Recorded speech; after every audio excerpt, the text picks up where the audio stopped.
to seek his blessing.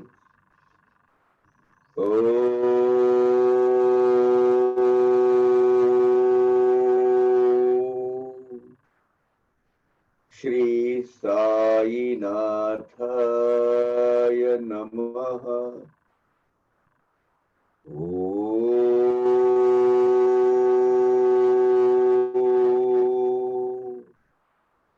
Shri Sai Nathaya Namaha.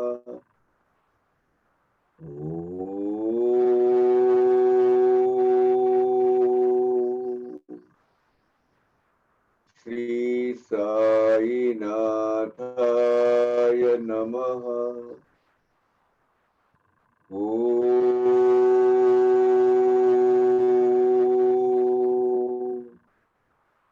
Shri Sai Nathaya Namaha.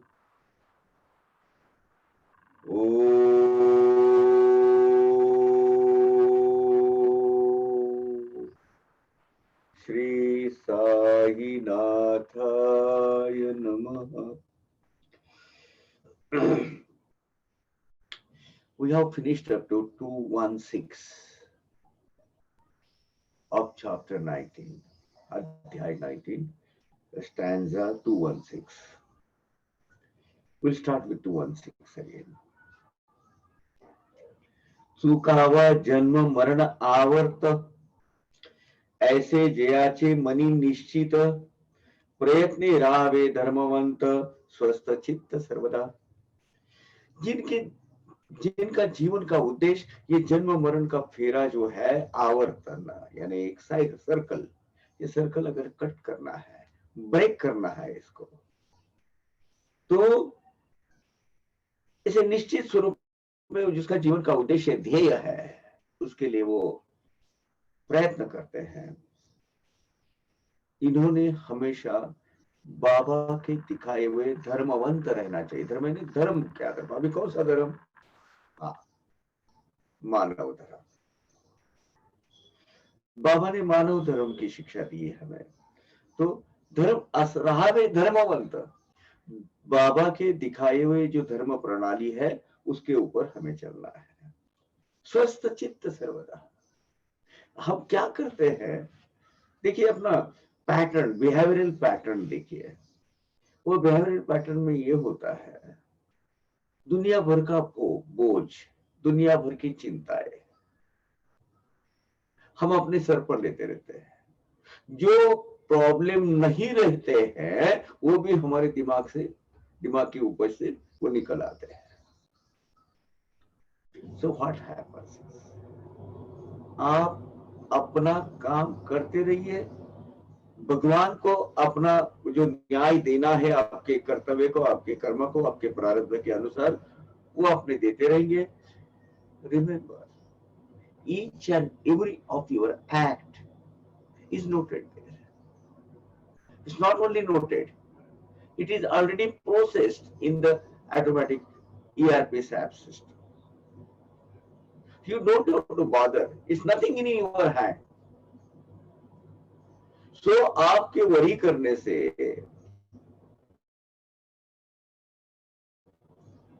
आपकी चिंता से कुछ नहीं होने वाला.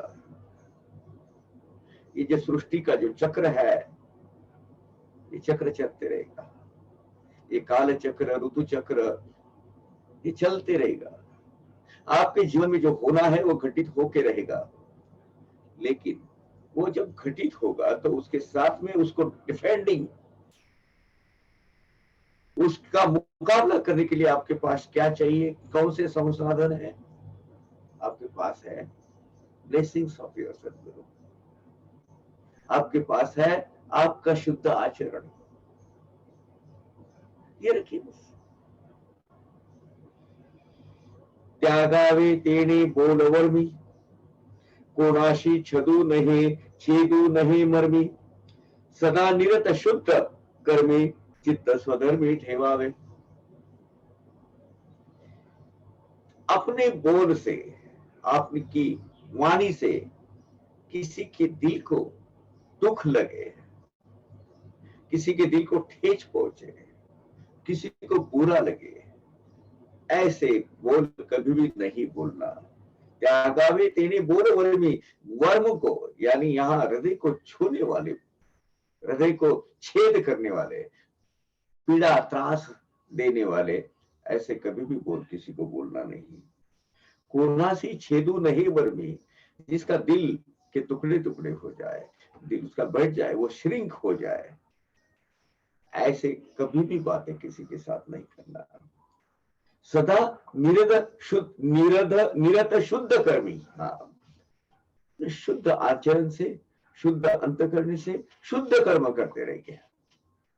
बहुत सीधा सीधा आसान, बाबा का फंडा ही बहुत अलग है। बहुत आसान तरीके से उन्होंने अध्यात्म में सिखाया है। और अपना चित्त अपने स्वधर्म पे रहना रखना चाहिए। अपना स्वधर्म कौन सा है? बाबा का दिखाया हुआ रास्ता, नथिंग एल्स। भक्ति के सही माने बाबा ने बताए हुए हैं। अपने 19 चैप्टर अभी पहले जो कुछ वो भी निकल गई, वही इसमें 9वें अध्याय में बताया है। तो यही हमें इसी के नक्शे कदम पे चलना है, यही राह पर हमें चलना है, बाबा के दिखाए हुए रास्ते पर चलना है। माझिए मनी चित्त स्वधर्मी ठेवावे, हमारे धर्म के अनुसार हमें हमारा बिहेवियर होना चाहिए, आचरण होना चाहिए, शुद्ध आचरण होना चाहिए। माझिए मनी, माझिए ठाई मन बुद्धि, बाबा कह रहे माझिए ठाई मन बुद्धि समर्पा, आपका मन और बुद्धि ये दोनों भी मेरे हवाले कर दो, मुझ में वो सौंप दो आप। स्मरा मद निरवधि, निरवधि यानी unbreakable, without taking any break, without taking any obstacle, without facing any problems.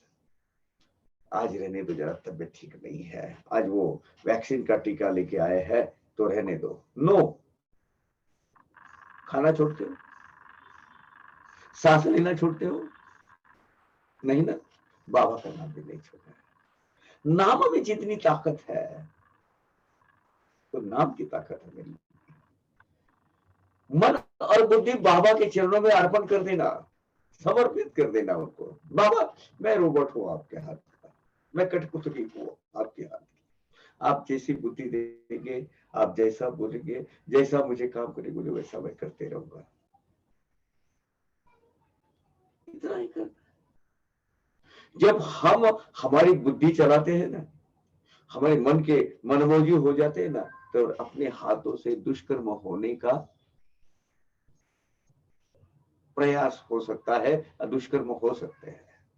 लेकिन बाबा के माध्यम से अगर हमारा हर एक आचार, हमारा हर एक विचार, हमारी हर एक कृति, हमारा हर एक कर्म, अगर वो क्या होता है, फिल्टर होके आता है, अप्रूव होके आता है, तो नया कुछ गड्ढे गिरने के चांस ही पैदा नहीं होता, सवाल ही पैदा नहीं होता। देहाचे काहीही वो कधी, सबसे बड़ा डर कौन सा है आदमी का? सबसे बड़ा डर मरना। मुझे मरना नहीं चाहिए, दुनिया मर गई चलेगी, मैं नहीं मरना चाहिए। आज तक के बहुत बड़े बड़े सूरमा के गए जिन्होंने इतिहास बदल डाला, इतिहास रचा, वो भी परमानेंट रहे नहीं रहे। इतना ही नहीं, भगवान जिन्होंने सृष्टि रचाई, जब वो उन्होंने अवतार लिया कि अपने ही रचाए हुए सृष्टि में, वो भी स्वेच्छा से गए होंगे, लेकिन वो भी, उनको भी जाना पड़ा, वो भी गए। कोई परमानेंटली यहां रहने के लिए नहीं आया है। हाँ, कोई लोग विश्व के अंत तक रहने वाले हैं, जैसे महाअवतार बाबा जी चैतन्य, सृष्टि का ये जो संचलन है वो करने के लिए ऐसे जो परमात्मा आए हुए हैं वो रहेंगे। आज भी वो हिमालय में, हरिद्वार, ऋषिकेश, बद्री, केदार में जो जिनके भाग्य में है उनको मिलते हैं महाअवतार बाबा जी चैतन्य। आज उनकी उम्र लगभग 2300 के करीब ऊपर होगी, 2400 के करीब, 3000, 2300, 2400 ईयर्स दिखते हैं आज भी। 14 नहीं, सॉरी, अबाउट 20 साल के, क्योंकि उनका जो आयु है वो फ्रीज हो गया है, स्टॉप हो गया। There is no growth for him. उनके देह प्लेट में ऐसे है, लेकिन वो बाबा वो तय करते हैं, वो भगवान तय करते हैं किसी उद्देश्य से। हमें क्यों करना है? आज ये देह मैं छोड़ गया तो मैं नहीं रहूंगा, मैं नहीं होऊंगा। हाँ, कब नहीं होऊंगा? जब मैं भगवान के अस्तित्व में, हमारा अस्तित्व जब विलीन हो जाएगा, विसर्जित हो जाएगा, समा जाएगा उसमें, तो अपना जीवन का उद्देश्य कंप्लीट हो गया, जन्म मरण का साइकिल खत्म हो गया। और हर एक जीव मात्र तो यही तो चाहता है कि भाई ये मागुती जन्म, मागुती मरण, इसमें से निकलना है। अगर ये करना है तो बाबा के दिखाए हुए रास्ते पर चलना है। देहाचे काहीही हो कधी, भय त्रिशुद्धि त्याय नाही।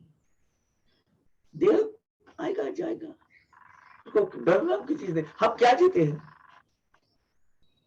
हम डर जीते हैं,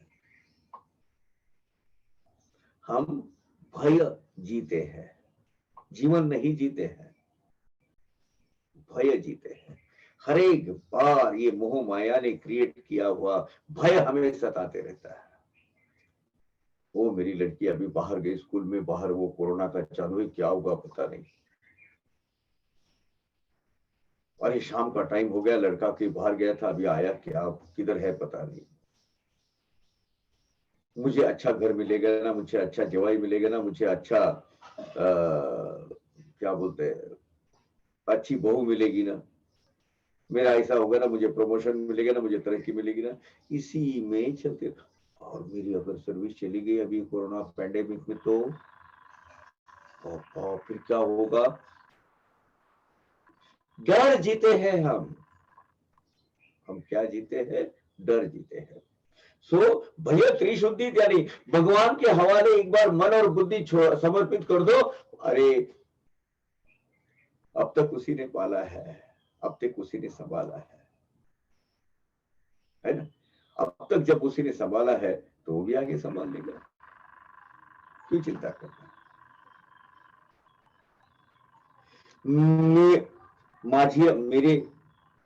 मुझ में या मेरी जगह मन, चित्त, बुद्धि, अहंकार, ये अंतकरण के चार ही जो घटक है, जो भाग है, वो अपना अंतकरण मुझे समर्पित कर दो।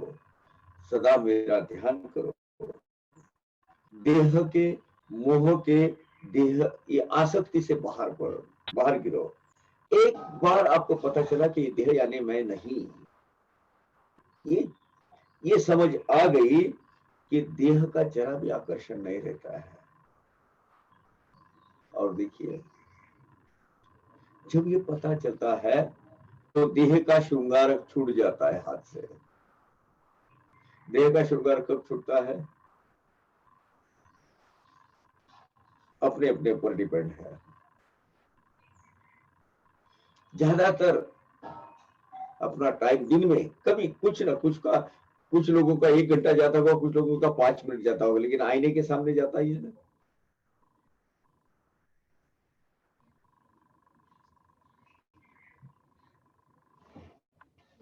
जाता ही है। किस लिए? देह के श्रृंगार के लिए। जब पता चलेगा कि देह यानी मैं नहीं हूं, ये इस बात की समझ आ जाएगी तो देह का श्रृंगार छूट जाएगा हाथ से, देह का सजाना छूट जाएगा। लेकिन उस वक्त देह में ऐसा निखार, ऐसी लाली, ऐसा सौंदर्य उभर आएगा कि बाहर ये जो साबुन सोडा शैम्पू जो चूना बिना जो लगाते हैं वो खत्म हो जाएगा।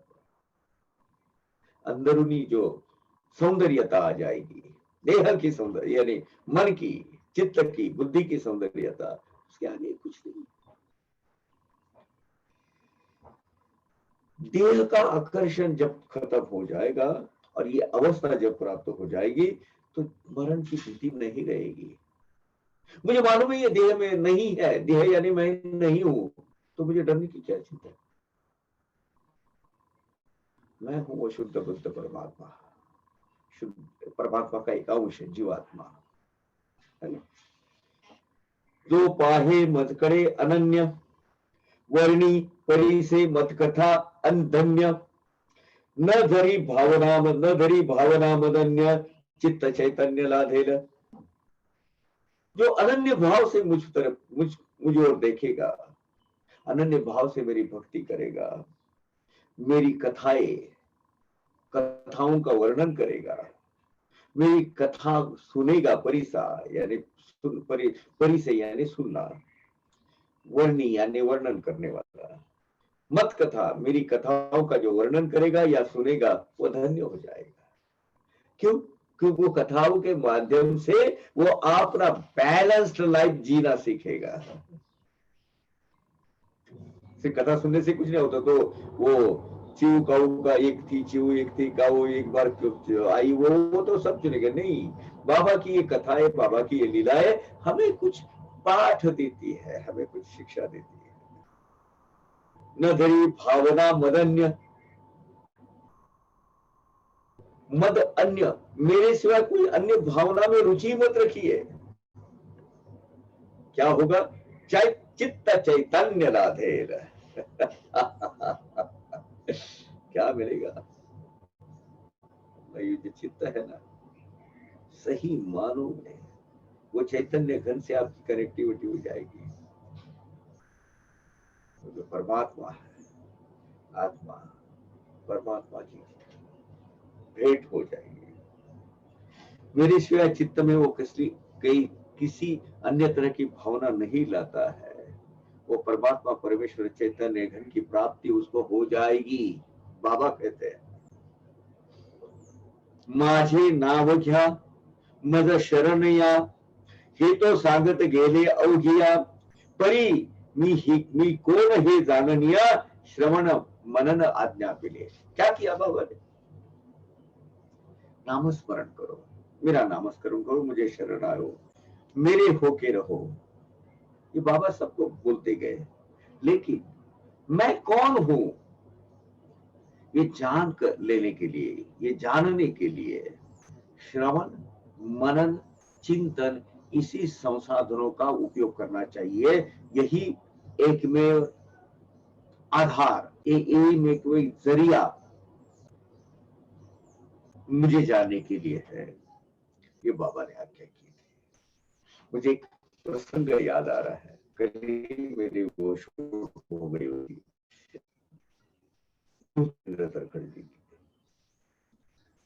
बाबा ने स्पष्ट कहा था उसको, ज्योतिन्द्र जी को,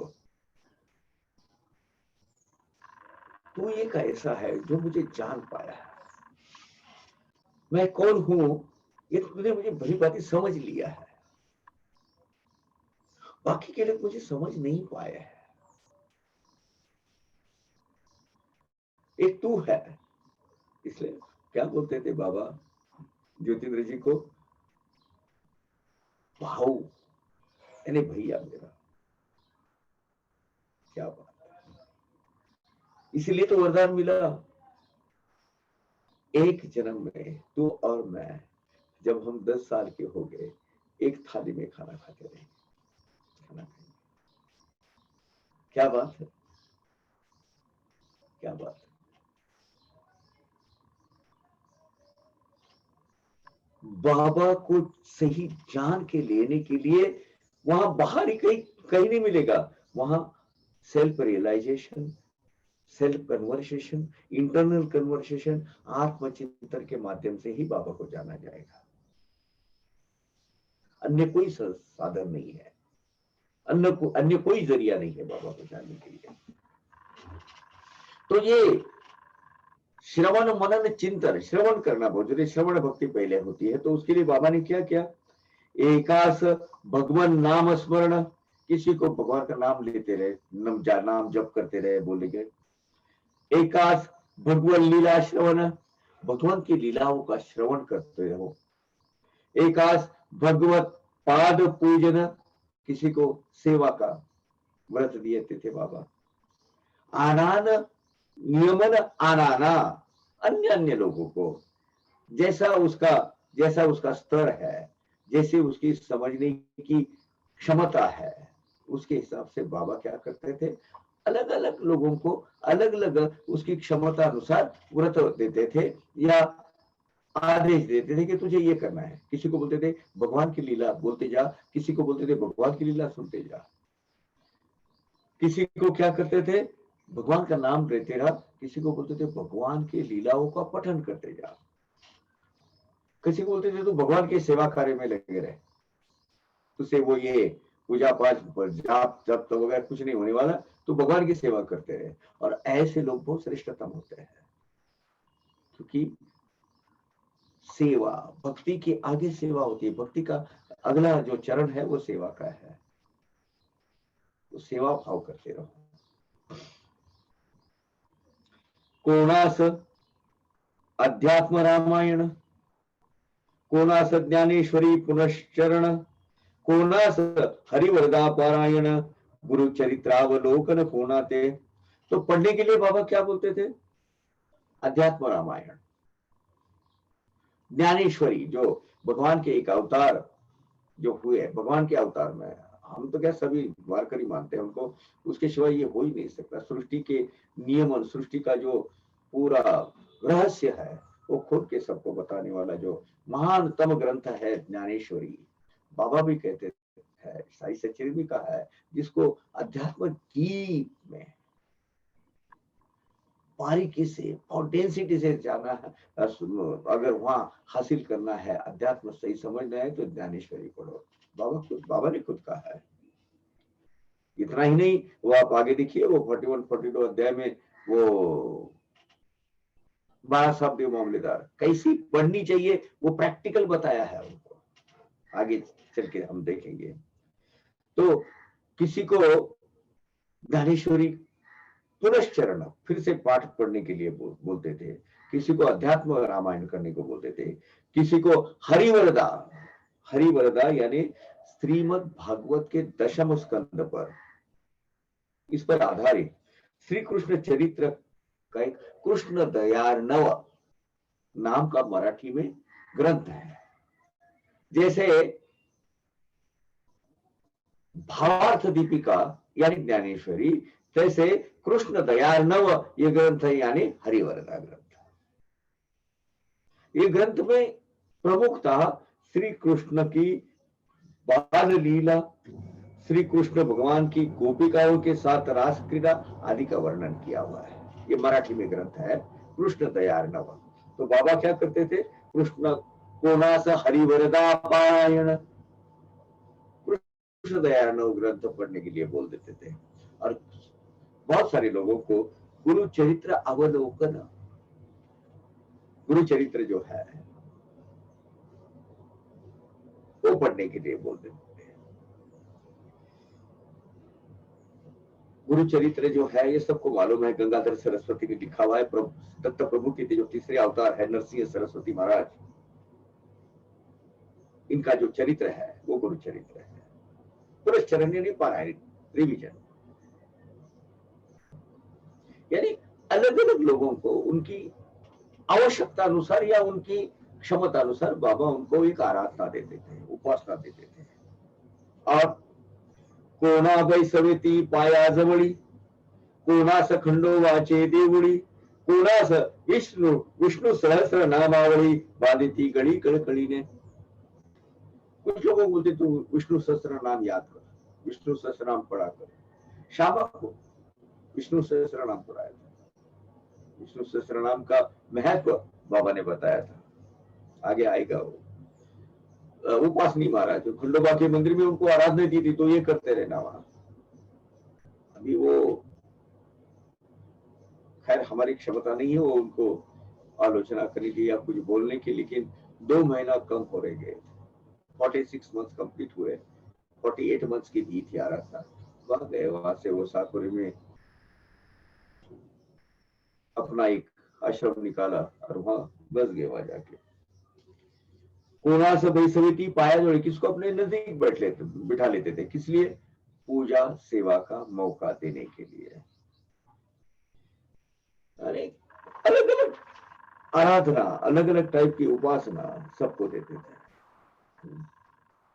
कोणास उपदेशिति राम विजय, कोणास ध्यान नाम महात्म्य, कोणासी छांदोग्य गीता रहस्य विश्वासे स्वारस्य अनुभवीचे। राम विजय, राम विजय संत एकनाथ महाराज,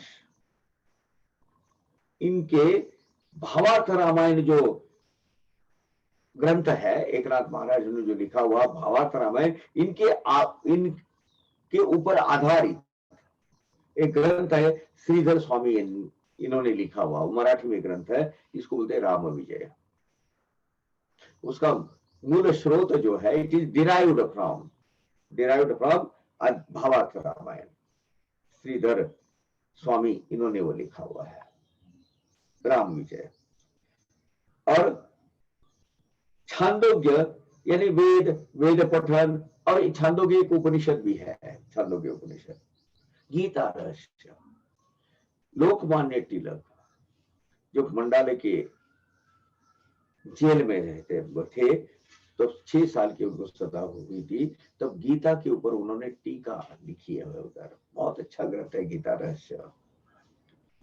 बाबा ने बहुत सारे लोगों को गीता रहस्य पढ़ने के लिए रिकमेंड किया हुआ है। ये सब जो ग्रंथ है बाबा ने बोले हैं, जिसकी नसीब में है, जिसमें भाग्य में, वो अभी भी पढ़ सकते हैं।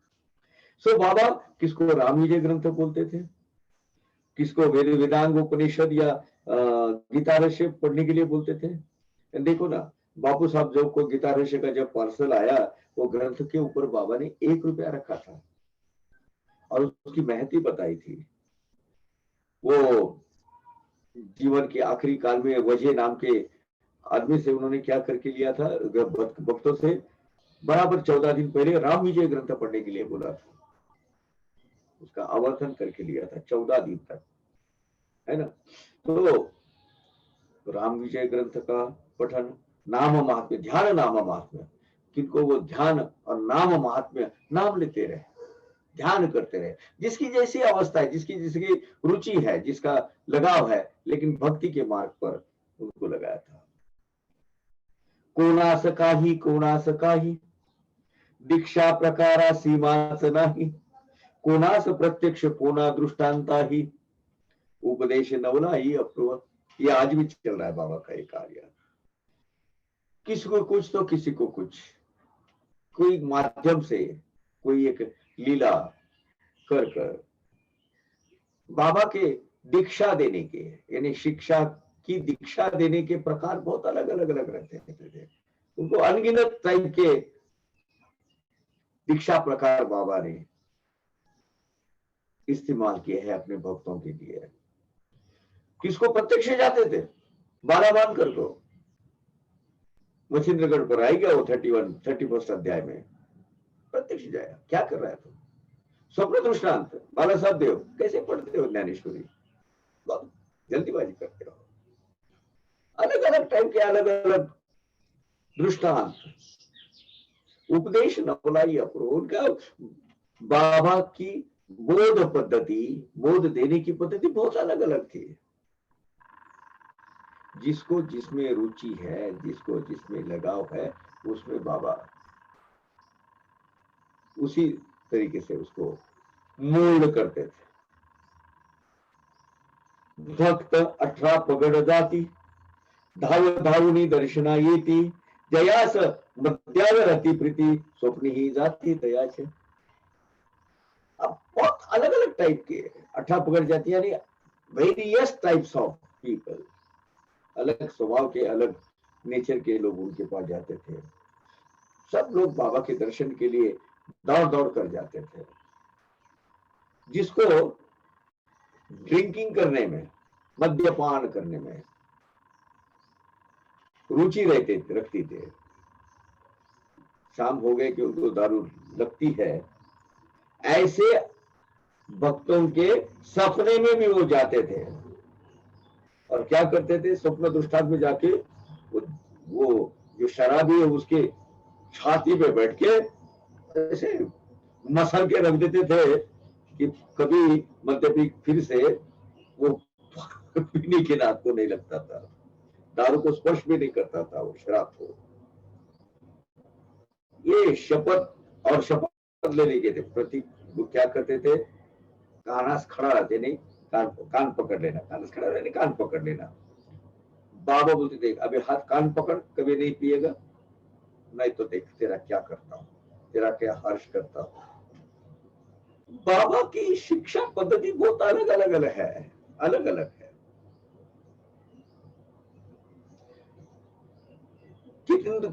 कितने भक्तों की शराब की लत उन्होंने छोड़ के रखी है। वो 13वें अध्याय में देखा ना आपने, वो सवाई आई थी, वो भीमाजी पाटिल के, हमने स्टडी की है उसकी। तो बाबा का अलग अलग माध्यम से अलग अलग शिक्षा सबको देने का एक अपना तरीका है। लग्न गृही भिन्ति वरती, ज्योतिषी जैसे हरिहर कारिती, गुरु ब्रह्मादि मंत्र रहती, कोन्या भक्तार्थी स्वप्नात्।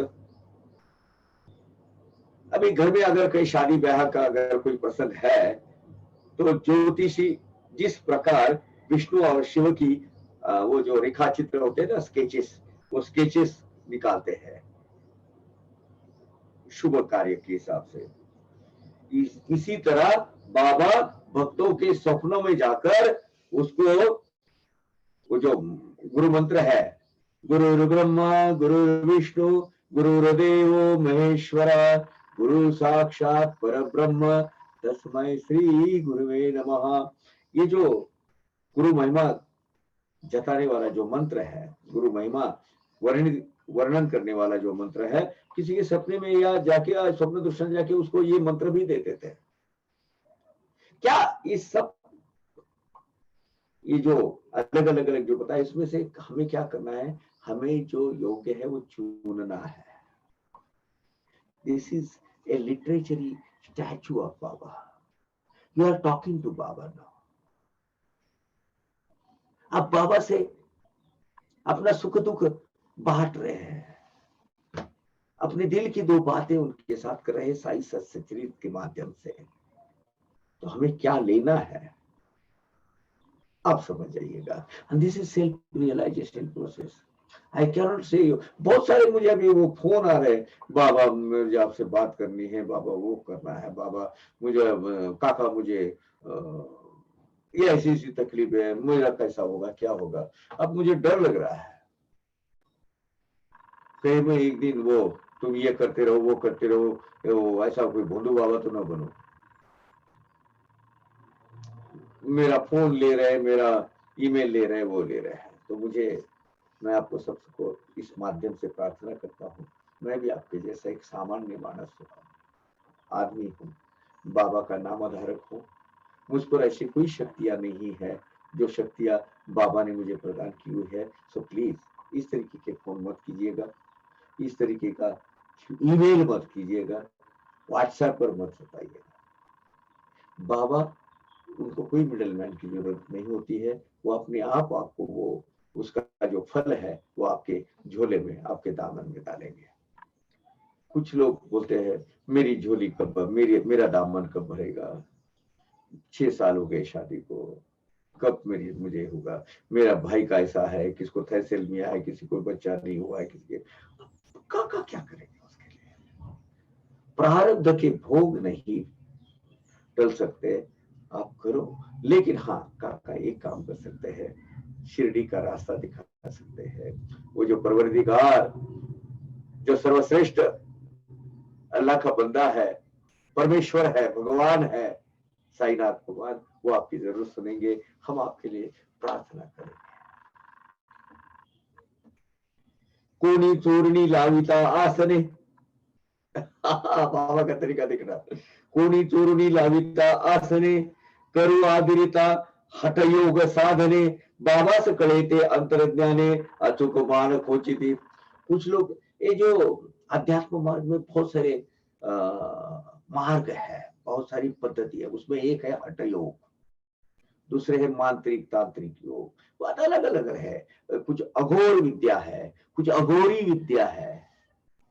ऐसे गलत तरीके के रास्ते कोई अगर अपनाता है संसार मार्गी होकर, जिसको करना है हठ योग को करना है करने दो, लेकिन अघोरी विद्या या हठ योग के साधन से कोई अगर आसन लगाता है तो बाबा को उसको काली ब्लैक मैजिक वगैरह मंत्र तंत्र का वापर जो यूज इस्तेमाल जो करते थे, अरे बाबा को अपने अंतर्याम से ही अगर समझ में आया तो उनको तो समझ में आता ही था तत्काल।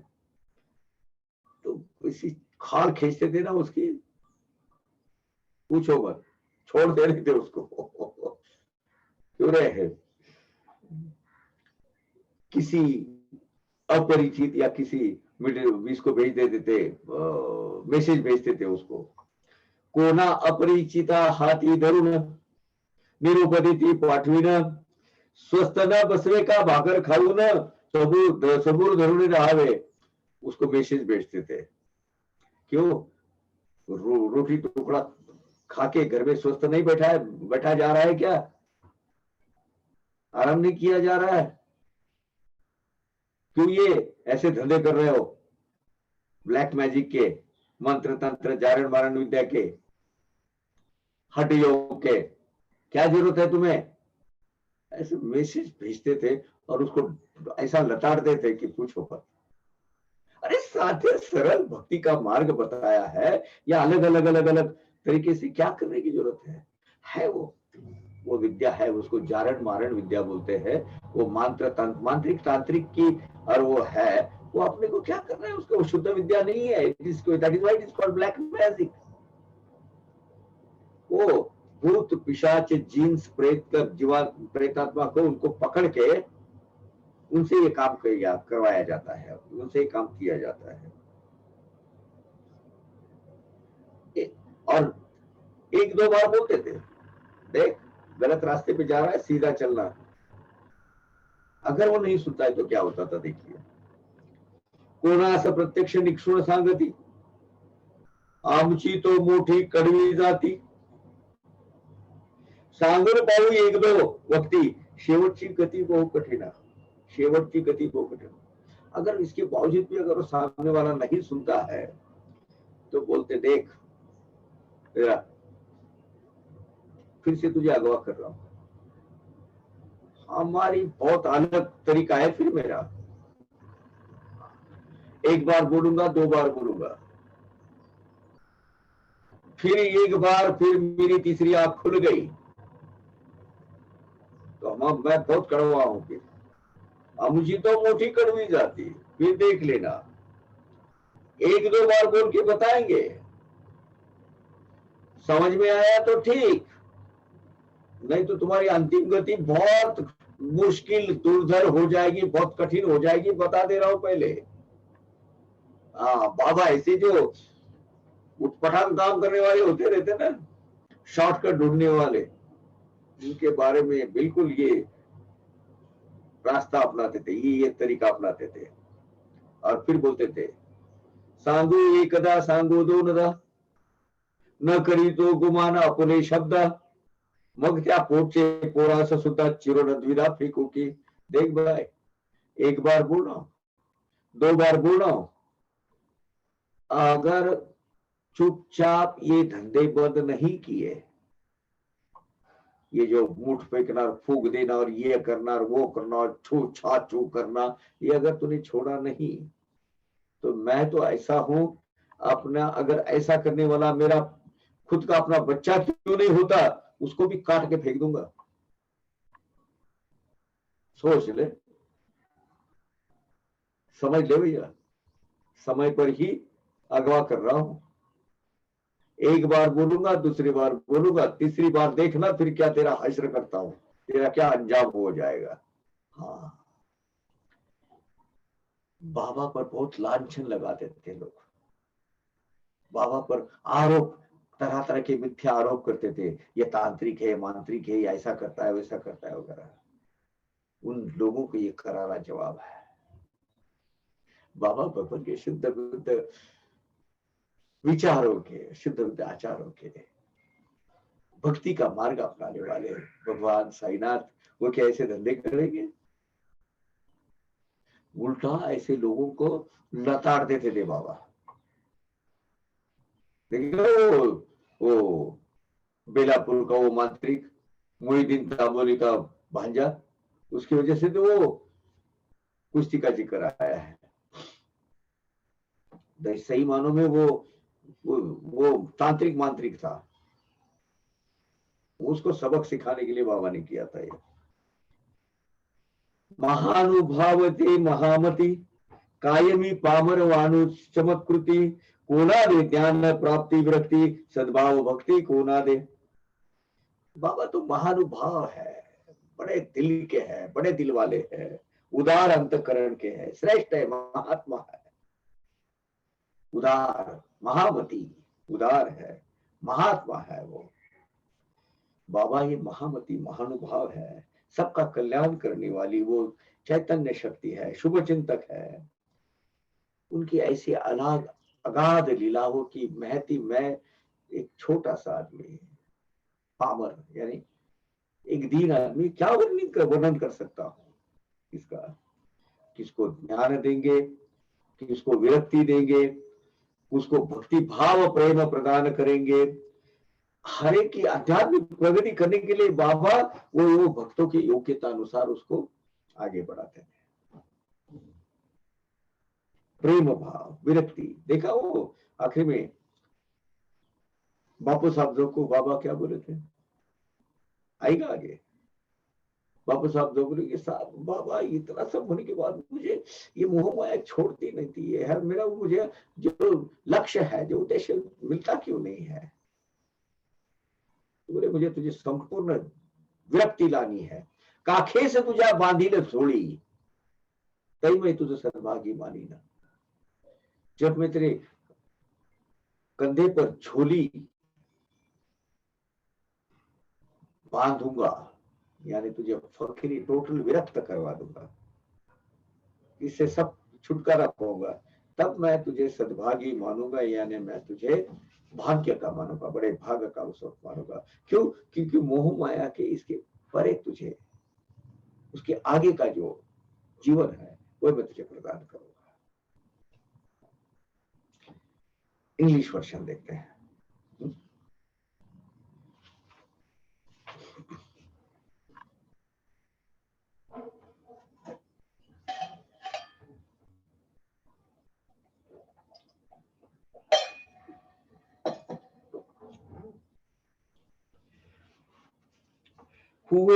Whoever wants to come out of cycle of birth and death should behave with purity, with clean heart.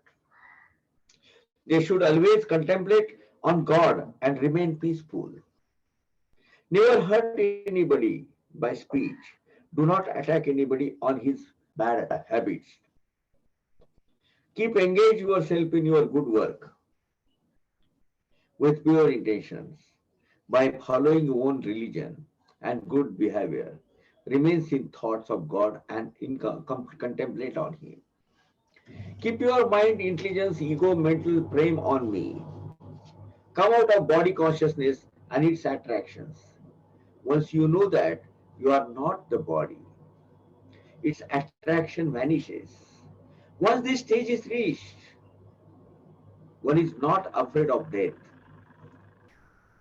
who looks at me without feeling of separations, who describes my stories, who never think of anything else than only me, he will reach the absolute truth. He will obtain the absolute. Chant my name,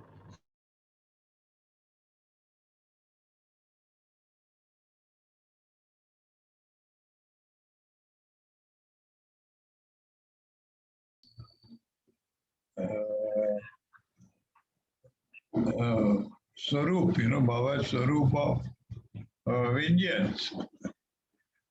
This was very prominent, and most of the time, whatever I heard from my father, it was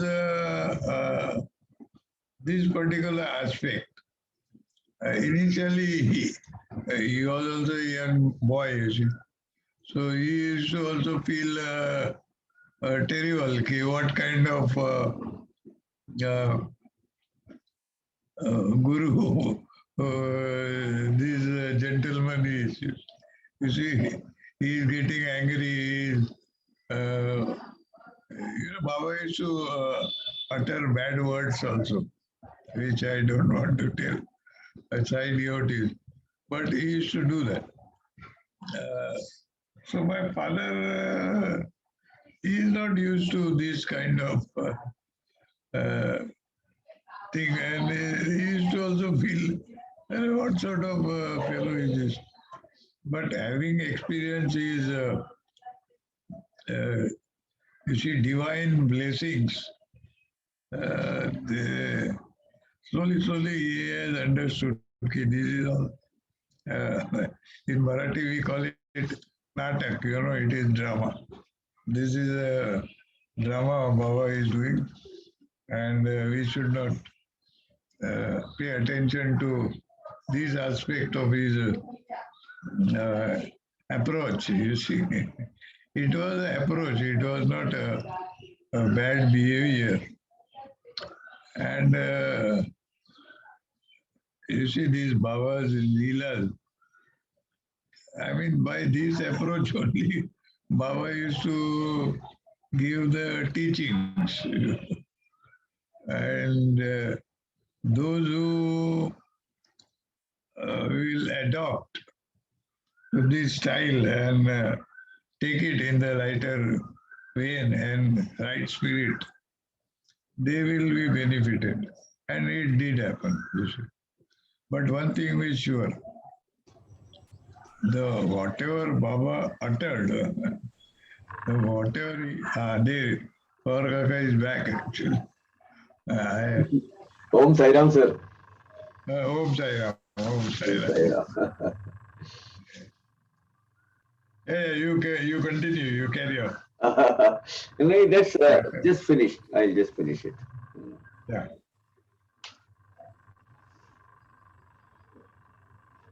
There was a power failure, that is why. Okay. Yeah. Keep your mind, intelligence, ego, mental frame on me. Come out of body, consciousness, and its attractions. Once you know that you are not the body, its attraction vanishes. Once this stage is reached, one is not afraid of death. Who looks at me without feeling of separation, who describes my stories, who never think of anything else than only he will reach or he will obtain the absolute truth. Chant my name, surrender to me, become only with me. Baba has told several times, but who is me? Who understands this?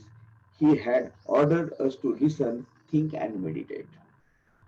He had shown different paths of different devotees, different paths to different devotees. Somebody for chanting, somebody to listen to his stories, somebody to worship him, somebody to narrate his stories and serve him, do his seva. Baba has asked some devotees to study Adhyatma Ramayan, some other to read Krishna Dayarnava, Harivarada, some to repeatedly read Jnaneshwari, and some devotees to read Guru's Charitra. He used to tell some devotees to sit with him and serve his feet. For some, he used to ask to go to Khandoba temple and some other to chant Vishnu Sahasranam.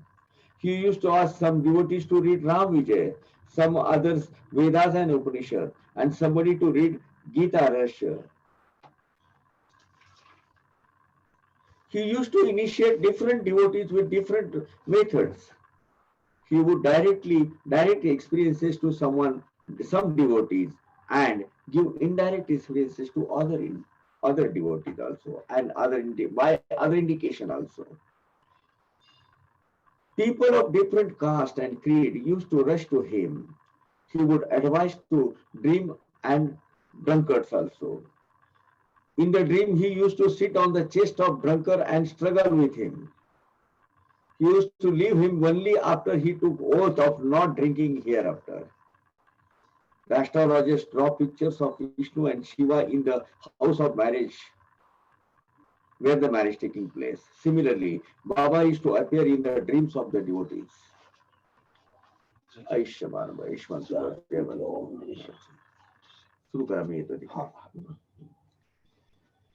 Baba could understand if somebody tries Hatha Yoga, black magic, etc., and then he used to fire him. For such devotees, he used to send a message: can you not keep quiet at home by just taking food? Have patience and try patience also. He used to give ultimatum to some devotees: I am very hard-hearted. I shall try to teach you once or twice. If you do not listen, you will be nowhere. I shall explain once or twice. Still, if you try to follow wrong path, I would not spare even my son. I would cut my son into pieces. Remember this. Baba is a great soul. He thinks of welfare of others. How can a small man like me can explain his unimaginable deeds? He will give knowledge to someone, detachment to some other. It's a virakti. Devotion of others with love. Devotion to others with love. Baba used to teach path according to that devotee's capacity.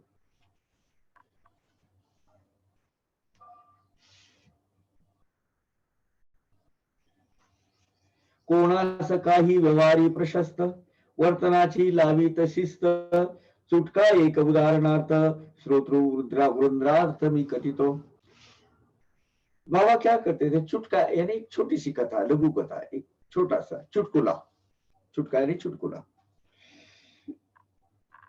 भक्तों ने व्यवहार में, व्यावहारिक जगत में कैसा alert रहना चाहिए, कैसी खबरदारी बरतनी चाहिए, इसकी जो शिक्षा बाबा देते थे, इसकी जो टीचिंग बाबा देते थे और एक डिसिप्लिन लगाते थे अपने जीवन में, इस माध्यम, इस आशय की एक छोटी सी कथा, एक छोटा चुटकुला मैं अभी आपको बताने जा रहा हूं.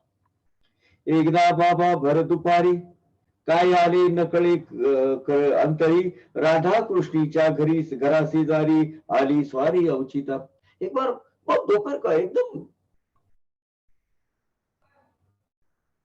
वो ये जो गर्मी के दिन में बाहर एकदम सूर्यदेव अग्नि का एकदम ये पड़ा है, गर्मी के दिन है और बाबा अचानक 12-1 बजे बाहर निकले और आए और कहा है? राधा कृष्णाई के वो झोपड़ी के सामने. जो अभी अब्दुल बाबा की झोपड़ी है ना, वही राधा कृष्णाई की झोपड़ी थी. पहले राधा कृष्णाई वहां रहते थे.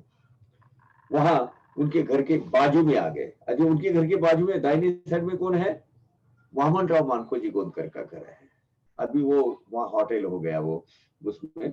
तो वहां अचानक से आ गए. उनके साथ में अभी जब बाबा आएंगे तो बाबा के साथ में लोग आएंगे. समवेत होते काही जण म्हणते आणारे आणा निसन. निसन यानी लैडर, सीढ़ी. बाकी के सब लोगों को बोले तुम वो निसन लेके आ, सीढ़ी, वो जो लैडर है चढ़ने के लिए वो लेके आए. तो एक ने इमीडिएटली जाकर वो लेके आया सीढ़ी, वो जो है वो वहां लाकर रख दी. बाबा ती लावविती घरावरी सोये चढती छपरावरी कोणाला ठावे काय अंतरी योजना तरी ते काय. अब क्या हुआ? बाबा ने वो एक दीवार को, यानी राधा कृष्णा माई के घर के बाजू में, यानी वामन राव मानकोजी के घर, गोंदकर के घर को वो सीढ़ी लगाई और चढ़ने लगे. उनके दिमाग में क्या था, क्या चल रहा था, कुछ पता नहीं चला. वामन गोंदकरांचे घरा शिडी लावविती ते अवसरा चढ़ली श्री वरुणी छपरा, चढ़ले श्री वरुणी छपरा, सोए झर राशि साई। अब देखिए बाबा मतलब बूढ़े हो गए थे उस वक्त, मतलब काफी ये थे, ये 2010 की बात होगी, ज्यादा 2010-11 की बात। तो वामन राव गोंदकर के घर में वो सीढ़ी लगाई और वहां एकदम छट छट छट छट सीढ़ी चढ़ के ऊपर गए और वहां से एकदम वहां जाके छत के जाके खड़े रह गए। राधा कृष्णचे छप्पर, शेजारीच घराशी घर, तेही वलंगडी गेले सत्वर, काय हा चमत्कार खड़े ना। तब उसके बाजू में वो जो घर है वामनराव मानको जी घर का, वामनराव का घर गोंदकर जी का, वो चढ़ के गए। फिर वहां से वो बाजू का जो घर, जो राधा कृष्णाई की जो झोपड़ी थी, राधा कृष्णाई का जो घर था अपना झोपड़ी वजह, वहां गए, वो भी गुलाम कर आगे चले गए, वो उनके छप्पर पर गए। अभी बाबा ने क्या आरंभ किया समझ में नहीं आया अपने लोगों को। राधा कृष्णा माई समात्र, तेची संधी मोठा प्रखर, होता आला शीत ज्वर, अत्यंत अस्थिर त्या होत्या। राधा कृष्ण आई, लेकिन उस वक्त घर के अंदर अपने बुखार से तक तक उसका अंग बदन कर रहा था और बहुत बुखार हो रहा था। वो घर में सोई हुई थी, बीमार थी, बहुत ज्यादा बीमार थी, बहुत तीव्र हिवताप बोलते थे उसको, मलेरिया टाइप हो गया था। अभी बाबा की अवस्था थी कि उनको खुद को दोनों आदमी दो बाजू में उठ के चलाना पड़ता था उनको। क्षीण हो गए थे बाबा, 75-80 की उम्र उस वक्त हो गई थी। दोघे दो बाजू धरू लागत, तेव्हाच बाबा चालू शकत, यानी ये उसके बाद की होगी, एक 2015 तक की बात होगी ये। स्वयं एवढे असता शक्त कुठून सामर्थ्य आले है। अब बाबा खुद की उनकी जो शारीरिक अवस्था थी तो एक बूढ़े हो गए थे, दोनों बाजू में दो जब उठेंगे तब वो उठते थे तब। और उसको अचानक ये शक्ति बाबा ने कहां से लाई। सीढ़ी चढ़ के धड़ धड़ गए, वहां से उठ गए, वहां से नीचे उतर गए, और वहां नीचे उतरे नहीं, वहां के खड़े रह गए। कहां से शक्ति लेके आए बाबा, ये समझ में नहीं आया। लगेच दुसरे बाजूची वळसन, वळगुनिया तेथील उतरण, तेथेही लावून तीच निसन, आले उतरून खाली। अब ये बाजू सीढ़ी लगाई, ऊपर चढ़े, वहां से वो पूरा वो छत गोंदकर जी के घर का वो चल के गए। उसके बाद अपना जो राधा कृष्णाई का घर था वो चल के गए, और वो जो वही सीढ़ी वो थी, वो बोले अभी इधर लगाओ, तो वहां से वो सीढ़ी इधर लगा कर लेके आए। अब वहां से उतर के नीचे आए, पट पट पट पट पट उतर के नीचे आए। आज की बात है, जिनकी शारीरिक क्षमता बिल्कुल नहीं थी, उनको उठना बैठना खुद अपने आप में नहीं होता था, वो बाबा इस तरीके से उन्होंने एक लीला बताई। पाय लागता धरेसी, जैसे जमीन पर उतर गए बाबा, 2 रुपए निसन वाले ऐसी, 2 रुपए वो जो सीढ़ी का जो मालिक था उसको दे दिया, इमीडिएटली अलर्ट दिया, और बोले ये तेरे 2 रुपए यूज करेंगे। अब देखिए उस वक्त दिन भर खेत में मजदूर अगर काम करता था उसको 4 आना 5 आना की ये मिलती थी, क्या मिलती थी, मजदूरी मिलती थी कि दिन का डेली वेजेस उसका इतना रहता था। जो क्लर्क दिन में काम करते थे ना बाबू लोग, ऑफिस में, गवर्नमेंट सरकारी ऑफिस में, इसमें उनको 30 रुपया तनख्वाह रहती थी, दिन का 1 रुपया। मैं खुद जब 1970, यही कोई बड़ा नहीं था, यह अभी महंगाई बढ़ी। मैं खुद जब 1971 में लगा तो मेरी मूल आमदनी कुछ 76-78 रुपीज थी। जब पहली तनख्वाह पूरी परमानेंट होने के बाद मिली वो 236 रुपए 40 पैसे थी, तो बहुत कम पैसे। और उसके 50 साल पहले की बात कर रहा हूं मैं, है ना, 50-60 साल पहले की। लेकिन उस वक्त बाबा ने 2 रुपए दिए, बहुत बड़ी चीज हो गई भाई, 2 रुपया। एक परिवार का 4-5 लोगों का खर्चा हफ्ते भर का गांव में देहात में 2 रुपए में चलता था। खाने पीने के साथ में तरकारी तरकारी सब्जी के साथ में 2 रुपए में चलता था। 5 किलो ज्वार, 5 किलो की ज्वार, जो ज्वार होती थी वो कितने में आती थी मालूम है? 12 ना 14 ना 1 रुपया।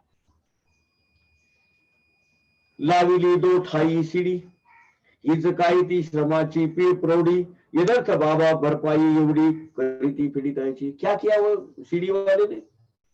सीडी की उन्होंने एक जगह सीडी लगाई, बाबा चढ़ के चले गए, दूसरी जगह सीडी लगाई, बाबा उतर के नीचे आ गए, 2 रुपए की आमदनी।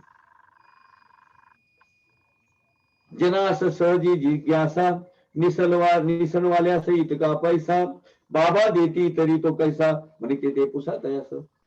क्या बाजू बाजू में जो जितने श्यामा वगैरह से जितने मंडली थी वो बोले क्या बाबा इतने 2 मिनट का काम नहीं है, वहां से उधर लगाया, यहां से लगाया, उसको 2 रुपए दिए, ये कोई व्यवहार की बात होगी? बाबा को कोसने लगे वो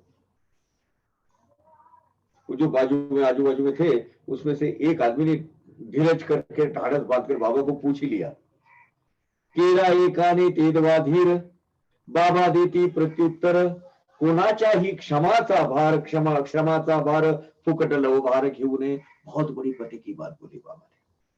क्या बोली? किसी के भी कष्ट फुकट में नहीं लेना, किसी के श्रम मुफ्त में नहीं लेना, किसी को गुलाम बनकर और थोड़ा सा अल्प सा पैसा नहीं, उसका पैसा उसको पूरा मिलना चाहिए। किसी के मेहनत की, खून पसीने की कमाई अपने आप कभी नहीं रखना, उसका श्रम है उसको देना। ये बाबा का महावाक्य है। बाबा ने क्या कहा? कोणाच्याही श्रमाचा भार फुकट लव भार घेऊ नये, जरा सा भी नहीं लेना। किसी को अपने काम बताया है और वो काम उसने किया है, उसके पैसे दे दो, उसका मुआवजा दे दो। मैं पैसे ही दूंगा ऐसा नहीं, मुआवजा दे दो, कौन से भी स्वरूप में। ये बहुत जरूरी है, ये बहुत जरूरी है और ये बाबा की शिक्षा है हमारे लिए। एक 5 मिनट का ब्रेक ले लेते हैं। वीरेंद्र जी है। It's difficult for him to walk without any assistance. You see, he used to need assistance to even walk. So how can he climb the ladder, go up, go across the Radha Krishna Maya house, and come down? It was simply astonishing. You see. But that is Sai. You see. Sai Leela are like that. So it's really amazing. This is Sai, you see. Why Sai is great? It is because of that. You see. So we have to take it with a pinch of salt and go on. Our job is to simply go. That you should not take anybody's work ethic freely. It must be paid off immediately. तो किसी का भी कर्जा नहीं होना चाहिए आपके। अगर आपने किसी को बोला कुछ हेल्प के लिए और अगर आपको हेल्प मिली तो that should be paid off. That is the only right message. And this is what we all should practice. See, Baba's job was preaching, our job is to practice. So we should practice, that's all. And it's so in Bandara, what do you call it? So we used to always go. That is in Dadar. The place is at Dadar. So we used to go there. I used to go with my family, read some Adhyaya, and of course enjoy that Bandara. So that used to happen on Ramnavami day. And Gudi Padwa, of course, I remember my father used to, what do you call, he used to have that Gudi, you know. The Gudi is, you take a stick and you attach the pitambar and put a silver pot on that and garland it. That is the way Gudi Pada, that is called Gudi actually. Gudi Ubarna means you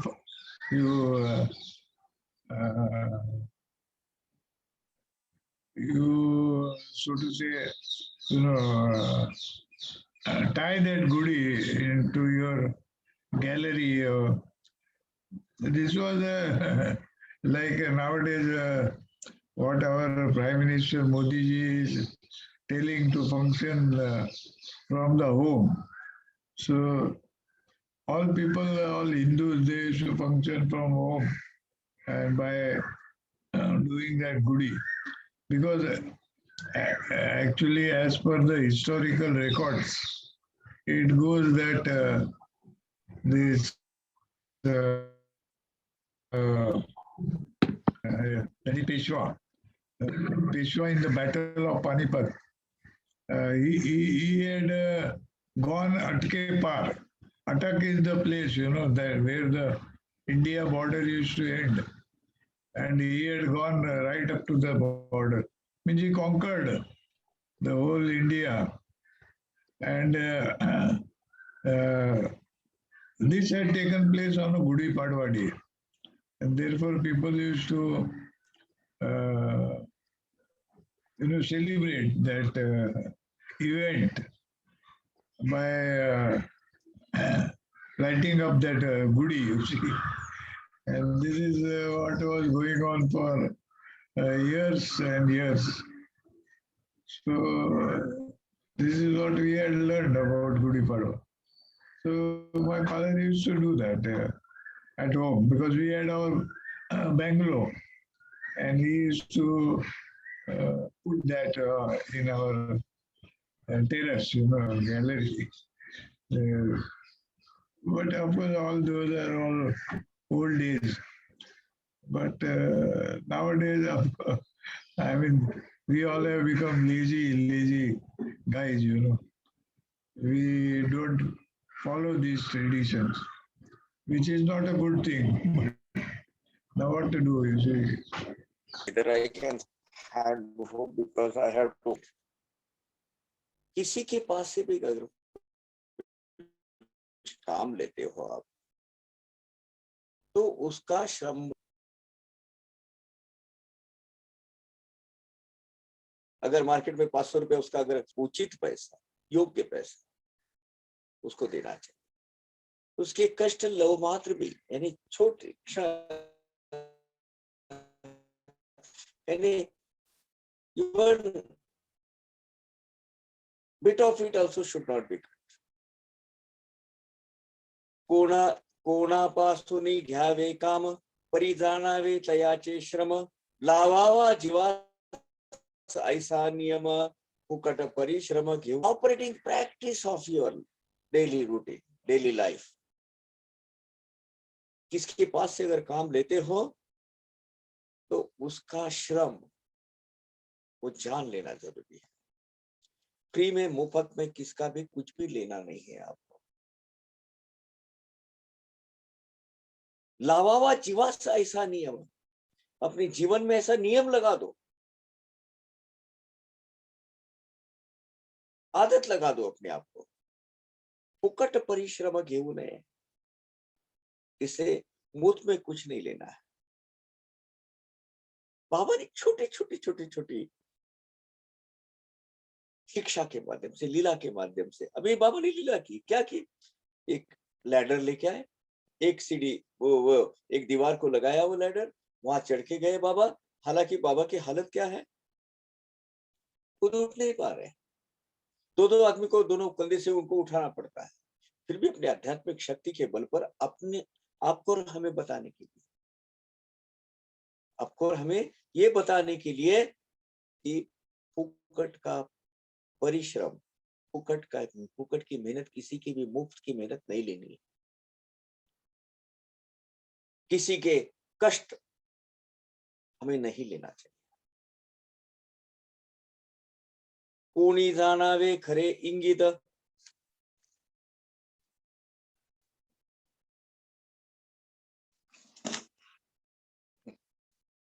कोणी जाणावे खरे इंगित, बाबा हे ऐसे का करीत, हे तो तयांचे तया अवगत, संतान अंतर्गत गति गुण। अब बाबा के अंतरंग में, बाबा के अंतर्याम में क्या चल रहा है, उनकी क्या योजना, उनके दिल में क्या चल रहा है, ये उनका उनको पता है।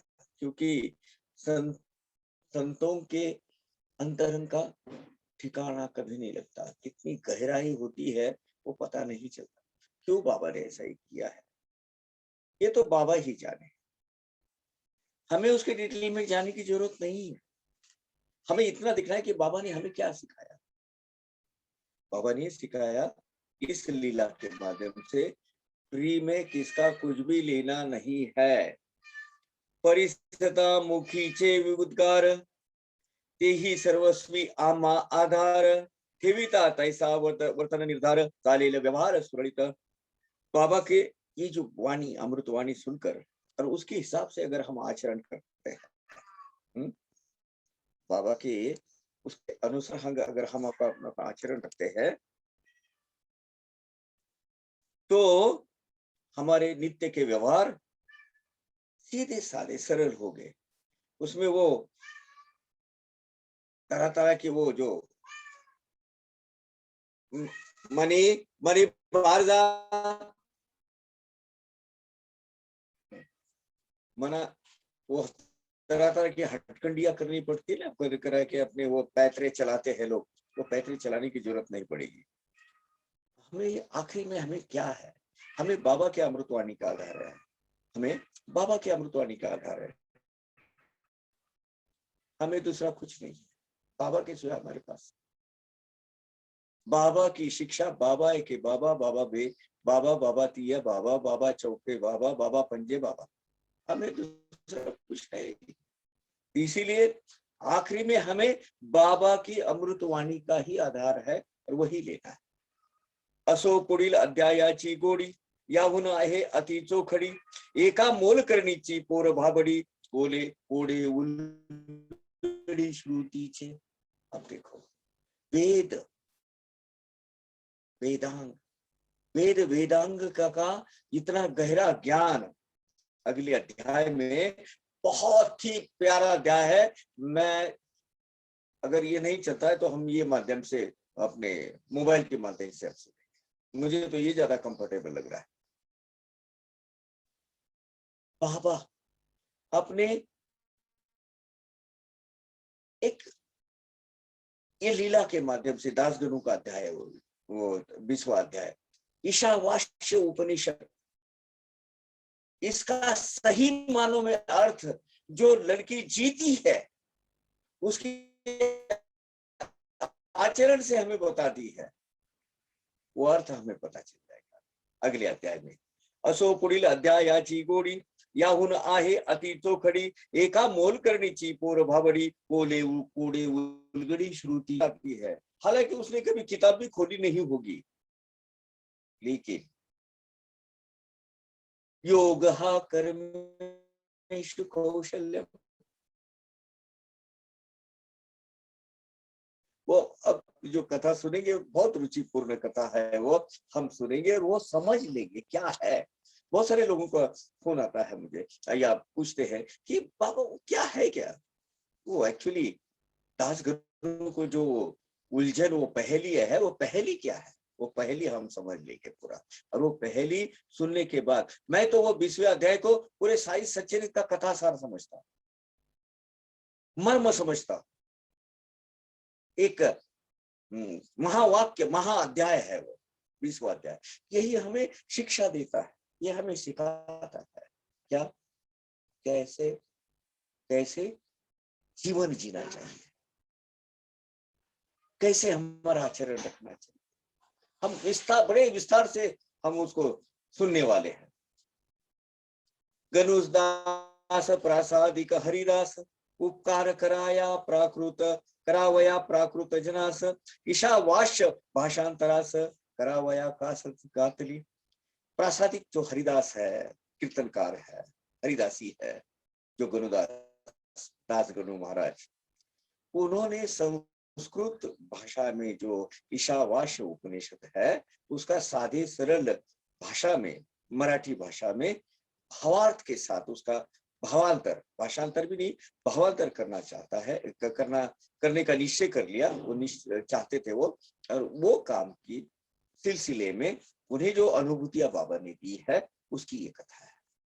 साई कृपे ग्रंथ लीला परी काही गुडार्थ राहिला तेने मनास संशय पड़ला ऐसा फिड़ीला बाबा ने।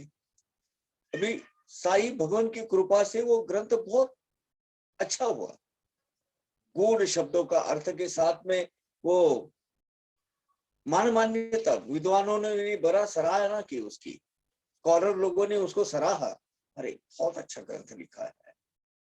लेकिन दासगणों को उसकी मतलब समाधान नहीं हो रहा था कि उसका सही अर्थ क्या है। यही वो दासगणु चे कोड़े बोले तो दासगणु की पहेली, एक नाम पर पूर्व परिचित, सब परिचित है, हम अध्याय में उसको पढ़ते हैं। दासगणु का वो क्या है, मुझे बहुत अच्छा लगता है जब कोई हमें पूछता है कि वो क्या है एक्चुअली। वो बहुत सारे लोगों में वो सवाल क्या है वही समझ में नहीं आता है, वो मुझे भी नहीं आया था पहले, सही बात बताओ आपको, बड़ी मशक्कत से, बड़ी मेहनत के साथ बाद में वो पता चला। तो अपने आप को कोसो मत कि भाई ये क्या है, नहीं आएगा।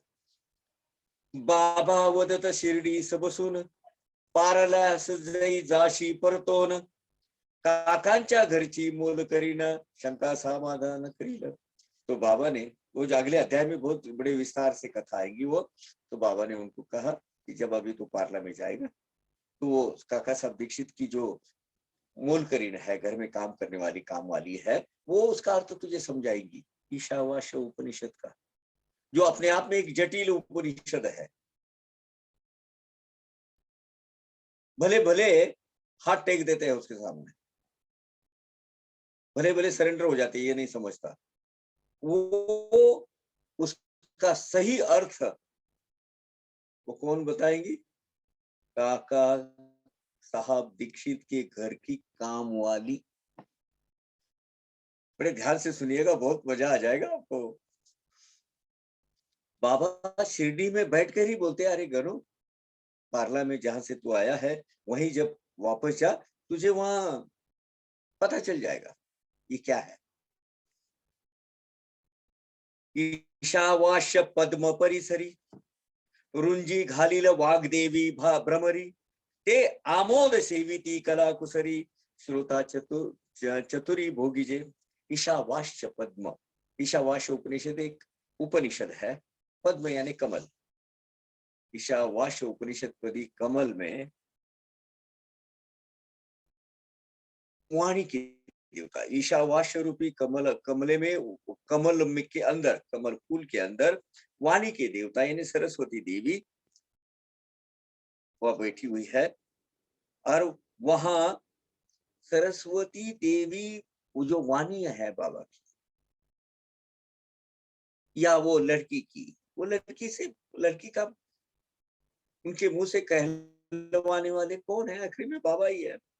सरस्वती देवी रूपी भ्रमर वो भौरा गुंजन करेगा, और वो जो सुगंध आमोद, आमोद सेविती कला कुसरी, आमोद यानी उसका जो सुगंध है, उसकी जो महक है, वो महक हमें लेना है। और वो जो बड़े चातुर्यता से, कला कुशरी से, बहुत ही मजे लेकर हमें वो अभी सुनने को मिलने वाला है। सभी श्रोतागणों को विनंती है कि वो आप उसकी अनुभूति लीजिएगा। असो पुढील अध्यायी हे कथन करता करविता साई घन, श्रोता यथावकाश श्रवण, करावे कल्याण होईल। खैर ठीक है, अगले अध्याय में ये कथा बोली जाएगी और साई कथा अपनी साई दया घन अपनी कथा अपने आप खुद ही करवा लेंगे। हमें तो क्या करना है, ध्यान से लक्ष्य केंद्रित कर वो सुनना है और उससे हमारा कल्याण करके देना है। या मैंने निजी स्वार्थ के लिए कर रहे हैं, आप हमारी आध्यात्मिक प्रगति करने के लिए, हमारी पारमार्थिक उन्नति के लिए। बाबा जो हमें ये शिक्षा के छोटे छोटे जो चुटकुले सुनाते हैं, कुछ लीलाएं घटित करवाते हैं, वो किस लिए, हमारा आध्यात्मिक अपलिफ्टमेंट करने के। लेकिन मैं साई सच्चरित पढ़ने से ही नहीं आने पाता। उसका हम सिर्फ पारायण करना बोले तो एक रिवीजन कर देना, पारायण करना रिवीजन कर देना नहीं, उससे सिर्फ बाबा का नामस्मरण होगा। लेकिन बाबा की सही शिक्षा अपने आप में अगर ढानी, अपने आप में अगर समानी है, तो हमें अर्थ के साथ उसकी जटिलता निकालकर, उसका गूढ़ निकालकर हमें समझ लेना चाहिए। हम इंग्लिश वर्जन देखते हैं, उसके बाद इस अध्याय की समाप्ति करते हैं। How to remain alert in worldly life, how to be aware with discipline.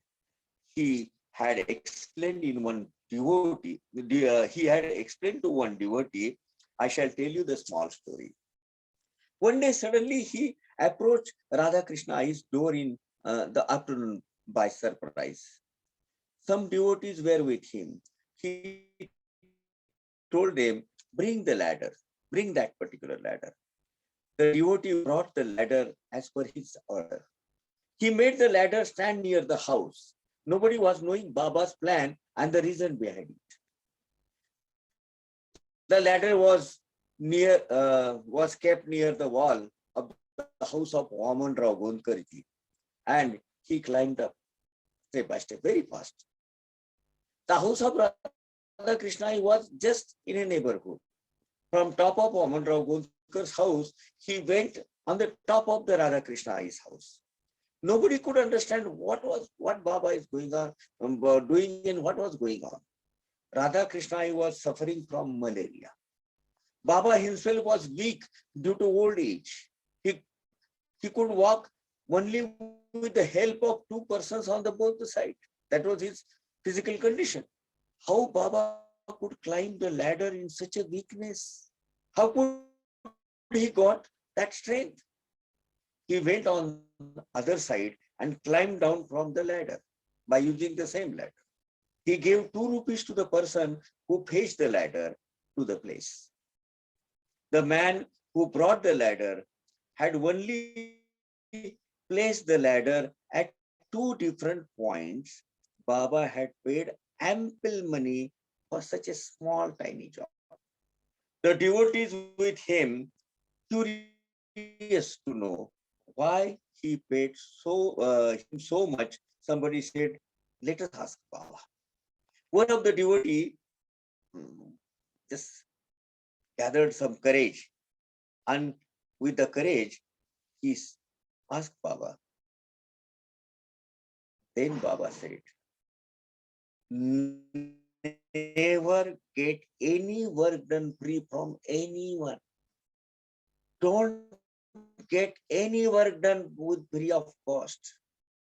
Everybody should be paid for his work. Don't accept any free efforts. Follow this rule very scrupulously in your and firmly in your life. Baba's plan was unknown. What was going on in his mind was not understood. What Baba was doing was known to him only. Saints' intentions are not known. In the next chapter, the story of small girl explaining the secret meaning of Vedas, Upanishads, through her activity will be told. The professional tailor of Poem of God, Das Guru decided to translate Isha Vashya Upanishad in Marathi with a detailed explanation. With the blessings of Sai Baba, he had written the book, but few words could not be translated because of their internal or inner secrecy, inner density of that, the meaning of that particular phrases. Baba explained them with the unimaginable activities. Very strange way Baba explained the real meaning of that particular stanzas, scriptures. When Baba was sitting with Dasganu at Shirdi in Masjid Mai, he told him that when you return to the Parle in Mumbai, in Kaka Sahib Dikshit's house, the servant of Kaka Sahib Dikshit will clarify your, that servant girl of Kaka Sahib Dikshit will clarify your doubts. So strange. Pant Hemad Sai सशरण तैसाच भूती भगवंती लीन श्रोता देने अवधान दान साई निवेदन गोड़ है सर्वभूत मात्र में वास करने वाले साई भगवंत की चरणी साई भगवंत के चरणों में ये हेमाड़ पंत पूरी तरह से total with the total surrender totally surrendered है। श्रोते जन ने लक्ष्य केंद्रित कर हमें क्या करना है, ये साई कथामृत, साई अमृत धारा, इसका ये जो पीयूष है, साई अमृत है, ये हमें पीना है। क्या करना है, पीना है ने लक्ष्य देकर, ध्यान देकर, और ये अपने ये जो लीला है हम सुन रहे हैं, ये जीवन का हिस्सा बनाकर हमें अपने जीवन में उसका उस तरह आचरण करना है। With the blessings of Lord Sai Baba, he had written the book, but few words could not be translated because of their secrecy. Baba explained them with his unimaginable services. When Baba was sitting with Dasganu at Shirdi Masjid, he told him that when you return to the Parle in Mumbai, the girl servant of the Kaka Sahib Dikshit will explain you the real meaning of it. Lord Saraswati in the lotus of Ishavasya is roaming like black bees. Let the listeners grasp the smell with the skin. The listeners may listen to this story respectfully in the next chapter. Swasti Sri Santa Sajjana Prerite Bhakta Hemar Pantavidite Hemar Madanugraha Namamaha Ekona Vishayodhyayaha Sampurnaha Sri Sainatharpanamastu Shubham Bhavatu. Hemardpant is surrendered to Sai Bhagwant, who is omnipresent.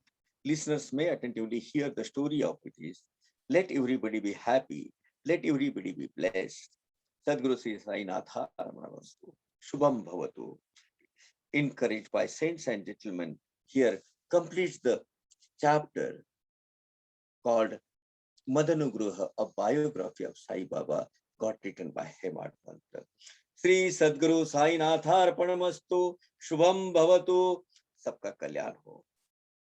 सद्गुरु साईनाथ के blessing सब पर बनी रहे, सबका भला हो, सबका मंगल।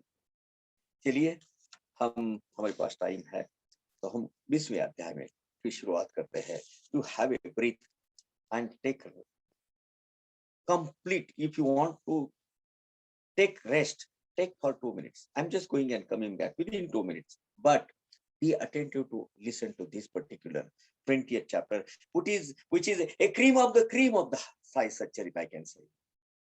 I can tell you, this is the cream of the cream. Thank you.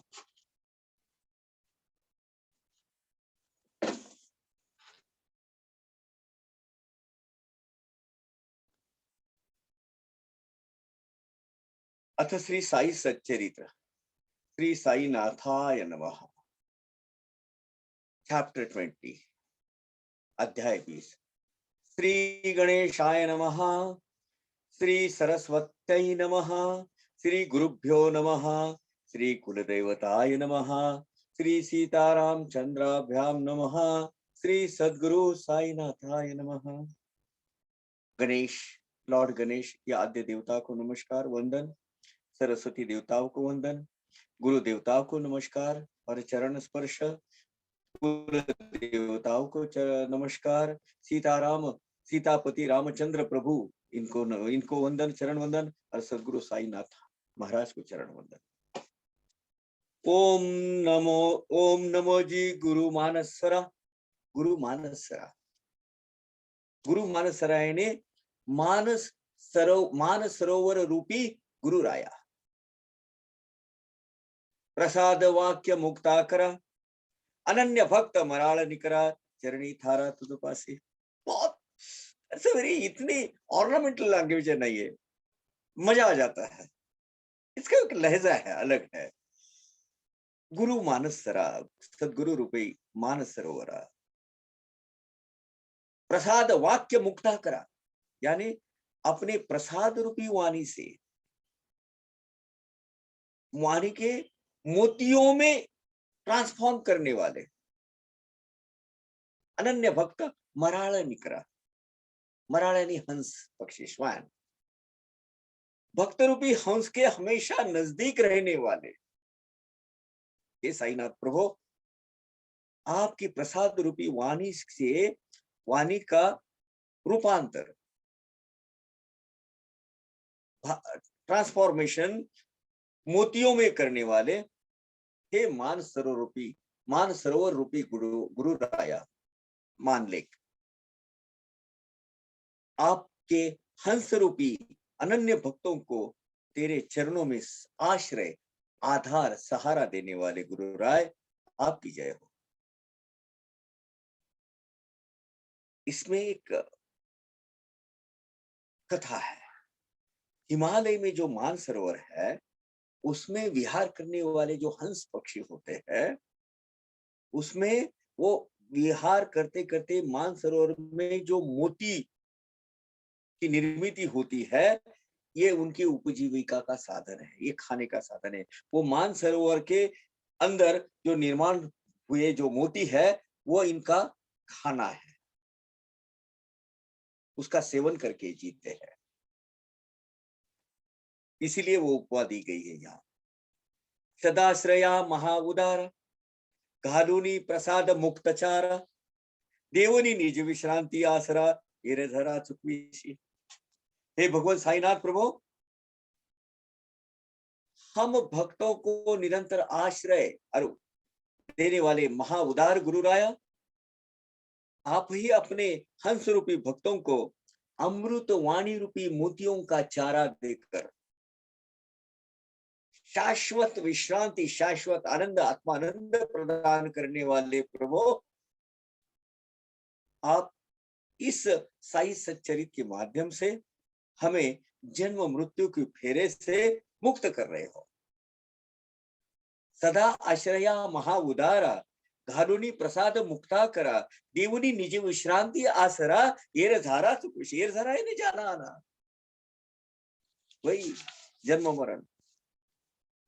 काय तो साई सिद्धाश्रम, दर्शने निवे संसार श्रम, निकटवर्ती भव भ्रम, दवड़ी अविश्रम सहवासे। सिद्ध आश्रम यानी सिद्ध पुरुष का आश्रम, सिद्ध पुरुषों का आश्रम या सिद्ध पुरुष का आश्रय स्थान रहने वाला, या सिद्धि और मोक्ष प्रदान करने वाला, यानी संक्षिप्त में मोक्षदाता। अविश्रम, किसी तरह के प्रयत्न न करते हुए, किसी तरह के कष्ट न झेलते हुए, किसी तरह के मेहनत न करते हुए, श्रम के बिना सहज भाव से सिद्ध पुरुषों का और सिद्धों का आश्रय स्थान रहने वाले हे सदगुरु गुरु राय साईनाथ प्रभु, आपके एक क्षण मात्र दर्शन से संसार मार्ग के सर्व कष्टों का दमन हो जाता है, शमन हो जाता है। माया मोह माया का ये भ्रम है, ये खत्म हो जाता है। ये भव भ्रम, निकटवर्ती भव भ्रम खत्म हो जाता है। आपके सानिध्य में सब विकार, आसक्ति, अविद्या, भ्रम, विनाशाय खत्म हो जाते हैं। साई मूल निराकार, भक्त काजा लगी साकार, करोनी माया नटीचा स्वीकार, केळला साचार नट जैसा। कौन है साई भगवान? मूलतः उनका स्वरूप कैसा है? मूलतः उनका स्वरूप निराकार है, उनको कोई आकार नहीं, कोई नाम रूप रंग आकार नहीं है, निर्गुण है, निराकार है। लेकिन भक्त काजा लागी साकार, भक्तों का उद्धार करने के लिए वो साकार हुए हैं। ये करोनी माया नटीचा स्वीकार, ये मोह माया रूपी वो जो नटी है, नटी यानी एक्टर, एक्ट्रेस, सॉरी एक्ट्रेस, तो ये मोह माया रूपी एक्ट्रेस का स्वीकार कर कर, यानी उसमें खुद को प्रकट कर, मोह माया में प्रकट कर खुद ये खेल खेले हैं। एक नट यानी एक जो एक्टर कैसा खेल खेलता है, वैसा खेला साईं महाराज ने खेला है अपना अवतार कार्य, ये मोह माया रूपी प्रकृति में लेकर। मूलतः वो निर्गुण निराकार है साईं भगवान। ये सगुण देह में हम भक्तों के काज के लिए आए हैं, उन्हें क्या है, वो तो मुक्तात्मा है, परमात्मा है। ऐसिया साईस आणून ध्यानी, क्षणभर जावो शिर्डी स्थानी, दोन प्रहारच्या आरती मागुनी, लक्ष लावणी पाहूया। ऐसे साईं भगवान का, उनकी इमेज, उनकी प्रतिमा क्षणभर अपने ध्यान में लाते हैं, कुछ क्षणों के लिए शिरडी में जाते हैं। जाइए अपने ध्यान रूपी शिरडी में, और दोपहर के आरती का बाद का जो दृश्य है वो जरा देखिए क्या होता है। बाबा द्वारका माई में बैठे हैं, आरती चल रही है, आज की आरती द्वारका माई में बाबा की जो आरती होती थी, बाबा बैठे हैं, ऊपर श्रीगण खड़े हैं, बापू साहब जो, उसके पहले मेघा, ये सब खड़े हैं, श्यामा वगैरह नीचे है, सब भक्त मंडली प्रांगण में खड़ी है, सीढ़ियों पर भी बहुत सारी भीड़ है, वो जो घंटा है वो घंटा बजती जा रही है, बाबा वहां विराजमान है, सामने फूल और पूजा साहित्य रखा हुआ है, और बड़े जोर शोर से आरती हो रही है। आरती खत्म हो गई है, आरती संपन्न हो गई, सब नर नारी स्त्री पुरुष अपने घर में जाने के लिए निकले, और जाते वक्त बाबा उनको कटरे में, वो कटरे में खड़े रहकर ऊदी दे रहे हैं, सबको ऊदी दे रहे हैं। हर एक जन ऊदी लेकर, ऊदी का प्रसाद पाकर खाना खाने के लिए घर को जा रहा है। घर को जाते वक्त बाबा बोल रहे हैं, माई आई जा करी जेवायला, ये ले ऊदी, भाऊ बापू जाओ, हो गया, ये लो खाना, खाना खाकर आए। सबको मैसेज दे रहे हैं। 12 के बाद का ये दृश्य होता था हमेशा। माध्यान्नी आरती पाठी, येऊनी मशिदीच्या काठी, महाराज अति कृपा दृष्टि, उदी वाठित भक्तास। तो दोपहर की आरती हो गई, उदी आने के बाद बाबा अपने स्थान पर से उठते थे, हाँ पूजा की, अपना वो जो उदी का थाली साथ में रहती थे, और उसमें कटरे पे खड़े रहते थे, वो ईज ऑफ दैट डायस, जो 3 सीढ़ियां चढ़ के जाते, वहां खड़े रहते थे बाजू में, और सब जाने वालों को उदियों का प्रसाद, उदी का प्रसाद देते थे। भक्त ही प्रेमळ उठा उठी, घालित समचरणी मिठी, उभ्याने मुख न्याहळिता दृष्टी, भोगित वृष्टि उदीची। और बाबा वहां खड़े हैं, एक एक आदमी जा रहा है, बाबा उदी दे रहे, क्या दृश्य है देखो, पर ब्रह्म साईनाथ खड़े हैं, एक एक एक, कितने भाग्यवान वो लोग होंगे, और कितने, क्या लुभावना दृश्य होगा। बाबा खड़े हैं, बाबा उदी दे रहे हैं, सब लोग चरण स्पर्श कर रहे हैं, और वो उदी रूपी प्रसाद का आनंद ले रहे हैं सब लोग। भक्त ही प्रेमळ उठा उठी, घालित समचरणी मिठी, बुभ्याने मुख न्याहिलता दृष्टि। और बाबा का वो जो मनोहारी रूप, सुंदर रूप देख रहे हैं, और उदी का जो दान स्वयं भगवान परमात्मा परमेश्वर प्रभु ने हाथ में दिया है, उसका ऐश्वर्य, उसकी मजे ले रहे हैं। बाबा ही भर भरोनी मुष्टि, अब उसमें इसकी जैसी वो प्लास्टिक की पुड़िया नहीं रहती थी, ऐसा एकदम मुट्ठी भर भर के सबको देते थे बाबा। बाबानी भर भरोनी मुष्टी, घालित भक्तांच्या करसंपुट्टी, अंगूठे लावित तयाच्या, आई क्या बात है यार, अंगूठे लावित तयाच्या ललाटी, प्रेम पोटी अनिवार्य।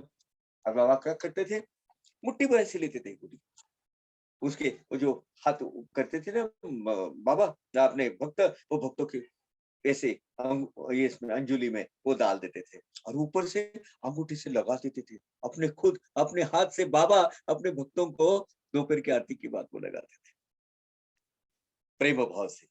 हाँ बेटा, कल्याण हो तेरा। कितने भाग्यशाली हो गए ना वो लोग। वो दृश्य लाइए सामने, अंजलि भर वो उदी लिए है, हाथ में बाबा ने दी हुई वो उदी है और बाबा के खुद कर कमलों से अंगूठे से वो उदी लगाई गई है और वो भी प्रेम भाव से।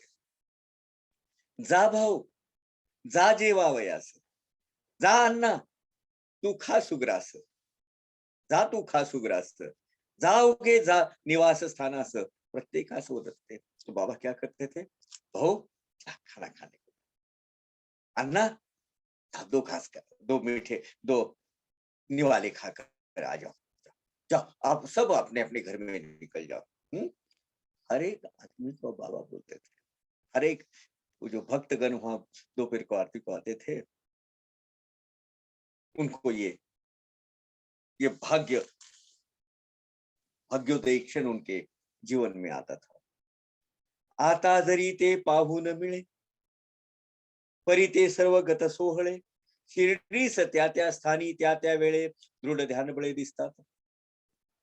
अभी वो जो दृश्य है वो हमारे नसीब में नहीं है।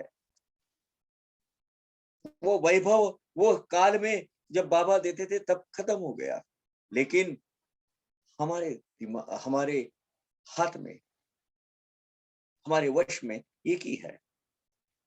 शिरडी में वो स्थान पर उस वक्त अपना ध्यान लगाना है और अपने ध्यान के बल पर, ध्यान के दृढ़ ध्यान के बल पर वहां भी वो दृश्य दिखता है।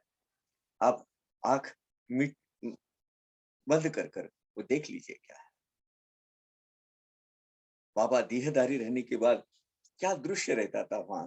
जरा अपने ध्यान के बल पर आंख बंद करके वहां जाइए, मस्जिद माई देखिए।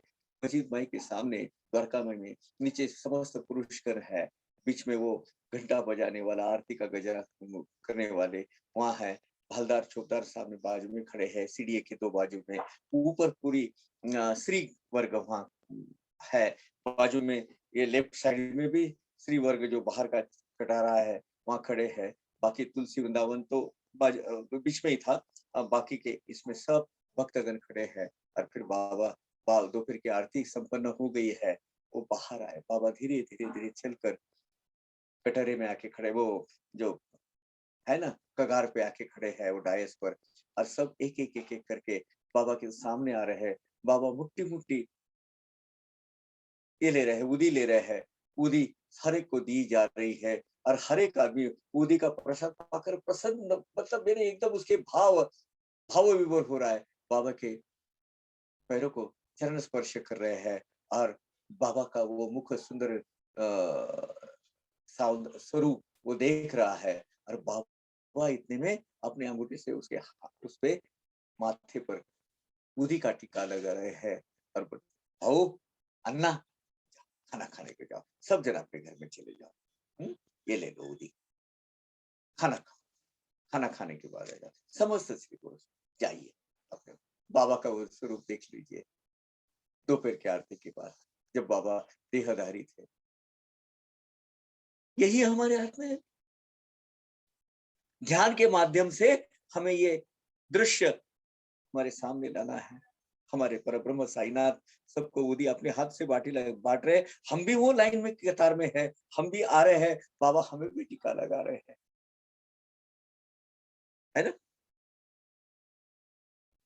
असो ऐसे करुणी ध्यान, अंगुष्ठा पासुनी मुखावलोकन, प्रेमे घालुनी रुद्रांगन, कथानुसंधान चालू। अभी हमारे वश में एक बात है, हम एक कर सकते हैं, अंगूठे से बाबा के पैरों के अंगूठे से उनके मुख कमल तक हमें बाबा को निहारना है, ताकते रहना है और ध्यान अवस्था में बाबा की वो छवि लाना है सामने और प्रेम भाव से उनके चरणों में नतमस्तक हो जाना है, टांगन लेकर वो प्रोस्टेट कर कर उनके दर्शन लेना है, और ये कर कर हम आगे की कथा चलाते हैं। एक अलग सी अनुभूति आती है ना। हाँ, प्रसन्न भाव बाबा के हाथ से टीका लगाया गया अपने को आज ध्यानावस्था में। गताध्याचिया अंति कथिले होते श्रुतया प्रति, कि बाबा ही मोल करणी हाथी अर्थ श्रुतीचा उकलविला।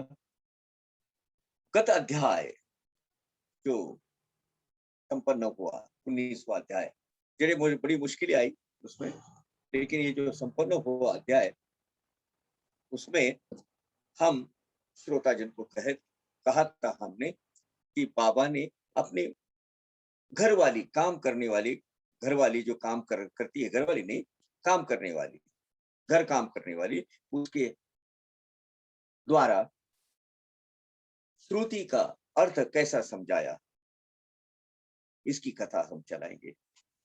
12 कंप्लीट हो गया है, थोड़ा सा वक्त ज्यादा हो गया, बीच में वक्त गया था, तो मैं इंग्लिश वर्जन 1-2 मिनट में ले लेता हूं और आज हम यहाँ समाप्त करते हैं। ओ Sainath, your speech is getting converted into pearls in our mental lake, Manas Sarovar. Let your duties like swan be protected at your feet. You, the protector of devotees, feed us with pearl of your speech, relaxing us and free us from cycle of birth and death. The residence of enlightened person,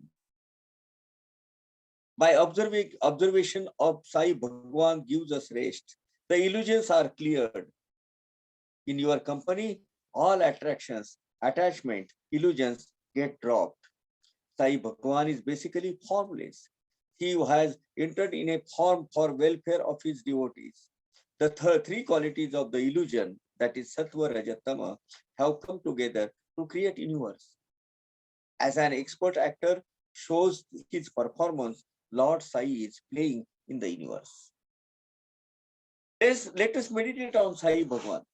Let us look at him at Shirdi. Let us stare at him after waving up the lamp in the Aarti, performing Aarti up in the afternoon. After worshipping in the afternoon, Baba used to stand on the platform of Masjid Mai and distribute blessings in form of sacred ashes, that is Udi. The kind devotees used to see him and get lots of sacred ash. Baba also used to give a handful of sacred ash and apply it on their forehead. Bhau, have lunch. Dada, go to your home and have the food. Baba used to talk to everybody while giving sacred ash. Now, we cannot see such incidences, but we recollect that past glory after going to Shirdi. We remember his activities when he was in the body form. Let us recollect his actions and meditate on him. Let us see his body on meditation and surrender to him. Let us continue with the glory. In the previous chapter, it was told that the housemaid will explain the meaning of Upanishada. We have completed up till now. Does anybody has any question or explanation? You see, one interesting thing what side devotees should understand, that Baba declaring that when you go to Parla, Kaka Sahib Dikshit, maid servant, will actually give the answer to whatever your queries. You see, this itself indicate that Baba used to create these things. You see, a human being cannot tell that such and such a thing will happen to you and all your queries will be resolved. So Sai devotee should understand Baba, he is a creator actually. He will create all those things and he will explain to the concerned Das Guruji that whatever queries are there in your mind, they will get resolved. So this is the indication Baba is a creator.